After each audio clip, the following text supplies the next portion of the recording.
Bom dia. Queria começar agradecendo à comissão organizadora pela honra e oportunidade de estar falando sobre uma doença relativamente rara, mas a qual eu me dedico há mais de 20 anos, e vocês vão entender a importância de estar falando dela aqui. E eu estou aqui não só como professor da Universidade de São Paulo, mas também como vice-presidente da Associação Brasileira de Hematologia e Hemoterapia. Não foi. Talvez aqui.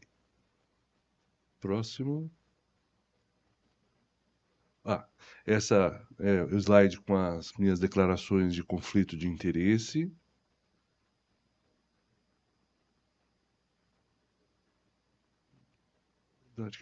Bom, para a gente começar falando de leucemia, é importante a gente primeiro entender a formação do sangue normal. Essa formação do sangue normal é um processo hierarquizado, então todas as células, elas vêm de uma célula mãe, que é a célula tronco hematopoética, e através de várias etapas, vários estágios intermediários, elas vão amadurecendo, se diferenciando para dar origem às células maduras do sangue, que são as células que exercem a função do sangue. Carregam oxigênio, controlam a coagulação, nos defendem dos agentes externos, e nas leucemias agudas nós temos a corrupção desse sistema de hematopoese. Então nós temos eventos genéticos, de modo geral vou chamá-las de mutação.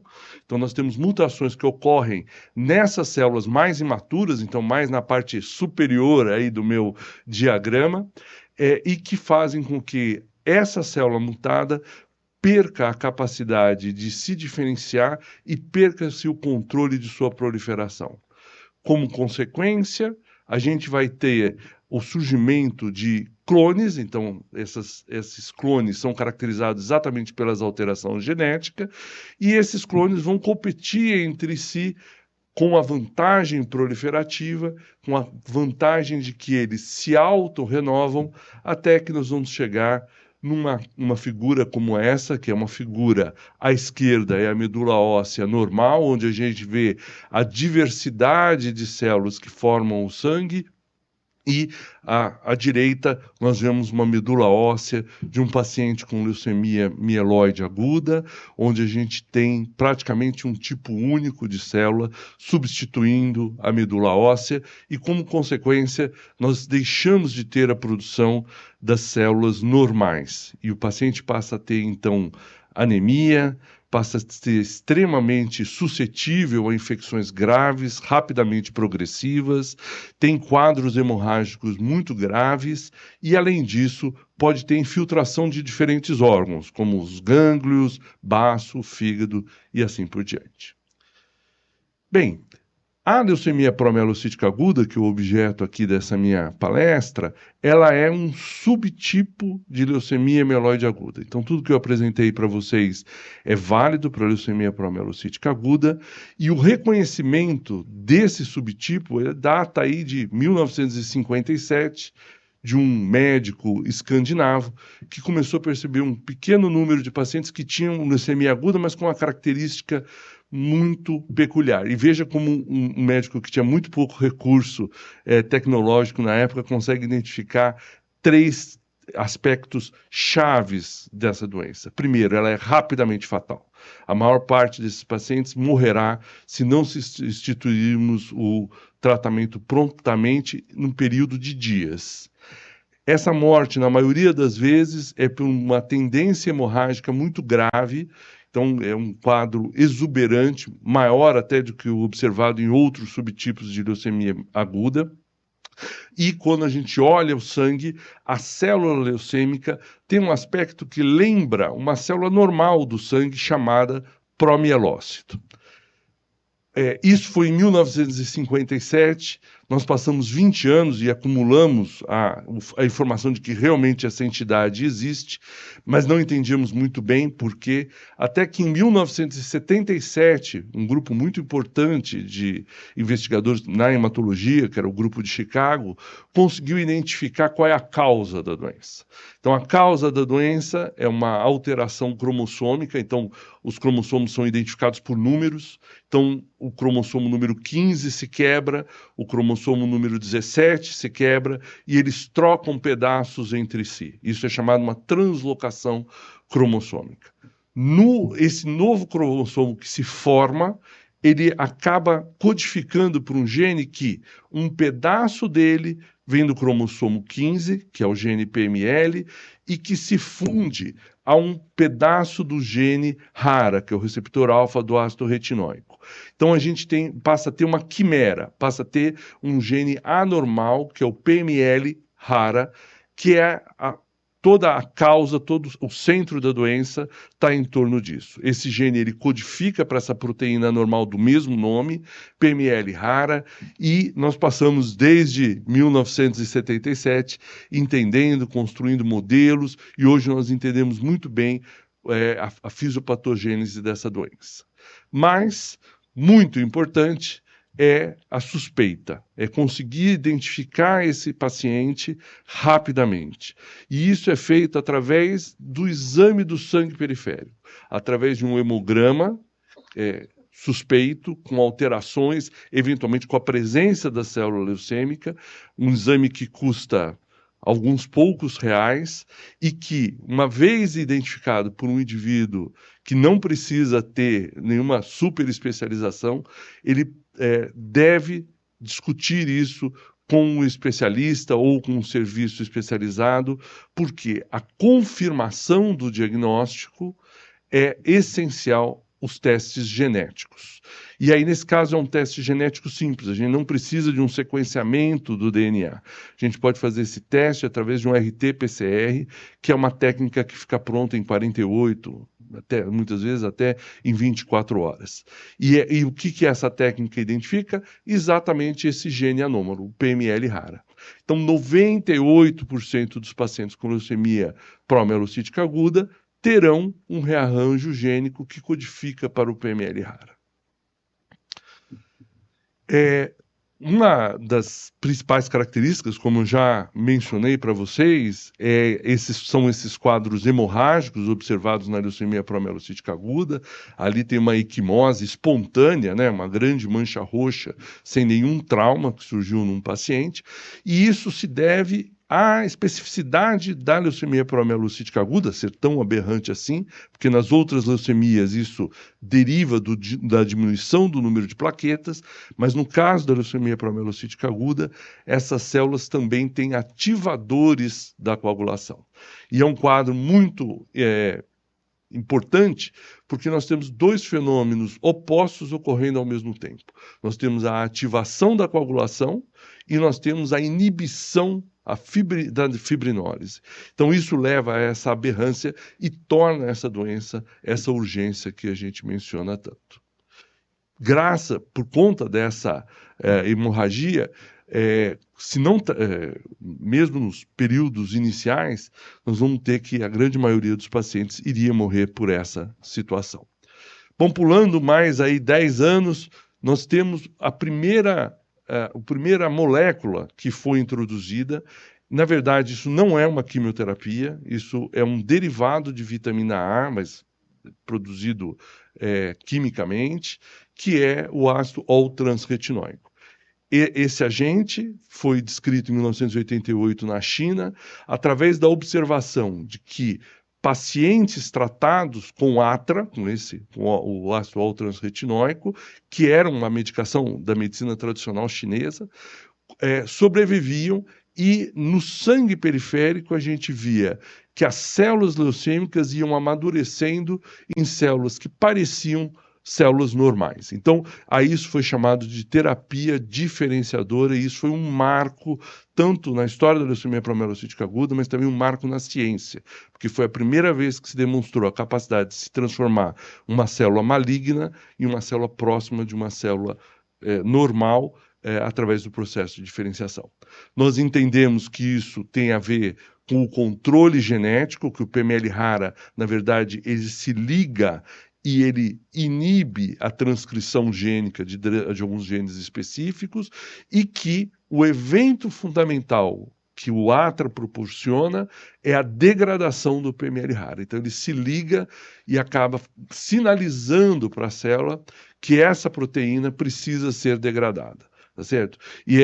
Ao degradarmos o PML rara, nós revertemos o processo de leucemogênese. Bem, então, nós estamos aí na década de 80, até os anos 2000, nós tivemos vários protocolos, a incorporação, então, do ATRA, junto com a quimioterapia para leucemia aguda, e que mudaram a história natural dessa doença. Então, nós já começamos a ter sobreviventes, particularmente aqueles pacientes que conseguiam ser rapidamente diagnosticados. Aí, nessa tabela, eu listo aí, pelo menos 5 grandes estudos conduzidos no exterior, tá certo? Com um número, para uma doença rara, com um número de pacientes grandes, e mostrando então que aí nós já temos aí um número de uma porcentagem de pacientes sobrevivendo a essa doença da ordem de 75%, próximos até a 80%. Bom, entre 2006 e 2007, nós reunimos um grupo de hematologistas do Brasil, de institutos universitários, e resolvemos, bom, então nós estamos usando o ATRA, estamos usando a quimioterapia, e o que vemos na nossa realidade? E, infelizmente, essa foi a curva de sobrevida de 132 pacientes brasileiros tratados em diferentes partes do nosso país. Então, só para quem não está acostumado a ver curva de sobrevida, é o seguinte, então esse é o tempo, então no X é o tempo a partir do diagnóstico, então o 0 é o diagnóstico, e a curva ela vai mostrando o número de pacientes vivos. Então, se todos os pacientes ficarem vivos aí nesse período aí de 5 anos, seria uma grande reta lá em cima, paralela ao eixo X. Cada paciente que morre é um degrau dessa curva, tá certo? Então, como vocês podem ver, nós perdemos aproximadamente 30% a 33% dos nossos pacientes em menos de 30 dias. E isso por quê? A grande maioria morria de fenômenos hemorrágicos, apesar de nós termos um tratamento efetivo e disponível. Isso levou, então, à criação de um grupo que se denomina Consórcio Internacional de Leucemias Agudas. É um grupo que foi criado em 2004, recebeu o apoio da Sociedade Americana de Hematologia. Foi escolhida essa doença porque ela era exatamente um exemplo de como a organização pode afetar a sobrevida de uma doença, porque nós estamos falando de uma doença curável se prontamente diagnosticada. Então, nós envolvemos instituições públicas do Brasil, do Chile, do Paraguai, do Peru e do Uruguai. Adotamos a terapêutica de ATRA com antracíclica e fizemos todo o registro e todo o processo de... Próximo, por favor. E todo o processo de educação através desse consórcio. Então, nós tínhamos 3 pilares, um era a educação médica, que incluía, inclusive, a produção de guidelines, né, de guias de tratamento através das sociedades locais. Estabelecemos laboratórios para fazer a parte molecular, laboratórios em cada um desses países que recebiam amostras e faziam isso gratuitamente, e de infraestrutura para garantir, então, a manutenção disso. Após 15 anos, nós publicamos os resultados de 1.000 pacientes que foram incluídos, provavelmente a segunda ou terceira maior coorte do mundo de pacientes com leucemia promielocítica aguda, e nós observamos que nós conseguimos induzir a remissão, né, controlar na forma mais inicial a doença em 85% dos pacientes, e a nossa curva de sobrevida, então agora, que é a curva da sua direita, mostra que 85% dos pacientes sobreviveram. Só que aí vocês observam que essas curvas têm diferentes cores. O que representam essas diferentes cores? Perdão. Elas, na verdade, mostram uma evolução de pacientes que têm, alguns pacientes que são chamados de alto risco, que são pacientes que, ao diagnóstico, já se apresentam com mais de 10.000 glóbulos brancos ao diagnóstico, isso representa mais ou menos 30% dos nossos pacientes. E, infelizmente, nesse grupo, vejam como que a curva vermelha, como ela ainda mantém uma queda inicial abrupta e que isso precisa ser também endereçado. Como isso foi um estudo científico, nós tínhamos uma boa base de dados, tínhamos biobanco, geramos mais de 20 estudos publicados na literatura com isso. Nós pudemos estudar, inclusive, as variáveis que levavam à morte precoce.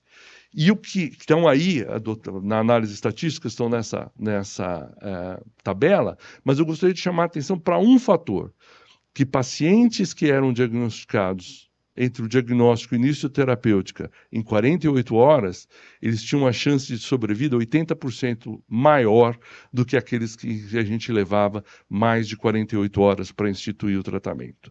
E, além disso, observem que nós tivemos pacientes que levaram até 10 dias até isso. Por que não mais do que 10 dias? Porque mais de 10 dias esses pacientes, se ele não foi diagnosticado e iniciou o tratamento, ele morreu. Então, ela mostra esse quadro dramático e que precisa da atenção nossa no sistema de saúde.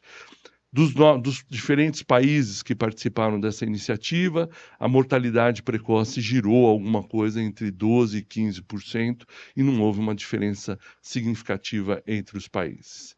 Esse estudo ele teve um reconhecimento internacional, esse estudo ele mereceu a capa da principal revista internacional de hematologia, que é a revista Blood, próximo. E eu falei para vocês que nós estávamos até 2000, 2001, e o que veio depois? Bom, os grupos chineses também identificaram um outro agente, uma outra molécula, que também não é quimioterápica. É um agente que, na verdade, a gente já usa desde 1800, mas que foi estudado e aprimorado, que é o trióxido de arsênico. E o trióxido de arsênico, como que ele atua? Ele também modifica aquela proteína anormal, proteína híbrida, chamada PML rara, e também induz a degradação do PML rara, com uma grande vantagem. Essa ação do trióxido de arsênico é numa região da proteína PML rara diferente do rara. Então, nós temos um sinergismo muito grande. Então, quando a gente usa atra e trióxido de arsênico, nós estamos combatendo a mesma molécula por 2 pontos diferentes. E a pergunta óbvia é, bom, então se nós combinamos, isso resulta em melhora? Sim, então através dessas duas ações, a gente consegue degradar mais efetivamente o PML rara, conseguindo, inclusive, eliminar a chamada célula-tronco leucêmica. Então, esse é o resultado, é a curva de sobrevida do primeiro estudo em que a gente tratou essa doença sem quimioterapia. Então, esse foi o primeiro exemplo que nós temos em medicina de um câncer de leucemia aguda tratado sem quimioterapia e com essa curva que vocês observam, que é uma sobrevida superior a 95% dos pacientes. Esse avanço foi reconhecido por diferentes sociedades e mereceu, inclusive, um artigo de destaque quando a Sociedade Americana de Hematologia completou 50 anos. Foram convidados os pesquisadores envolvidos nesse avanço e o título é Leucemia Promielocítica Aguda, de altamente fatal para altamente curável. Então, hoje, nós temos o seguinte desafio na nossa sociedade para ver. Nós precisamos aumentar a conscientização dos profissionais de saúde, da sociedade, dos nossos gestores, sobre essa doença. Nós precisamos ter um acesso rápido ao diagnóstico, que, como eu falei para vocês, é barato. Ele não estamos falando de nenhuma tecnologia, mas ele precisa ser rápido. O indivíduo precisa ter um hemograma que ele não vai voltar 3 ou 4 dias para checar depois, porque ele não vai voltar para checar esse hemograma. Ele precisa que isso seja checado em questões de horas. E, naturalmente, nós temos que ter acesso ao tratamento especializado, que, como eu falei, hoje, o padrão, inclusive, dos nossos guidelines, é a combinação de atra com trióxido de arsênico. Muito obrigado.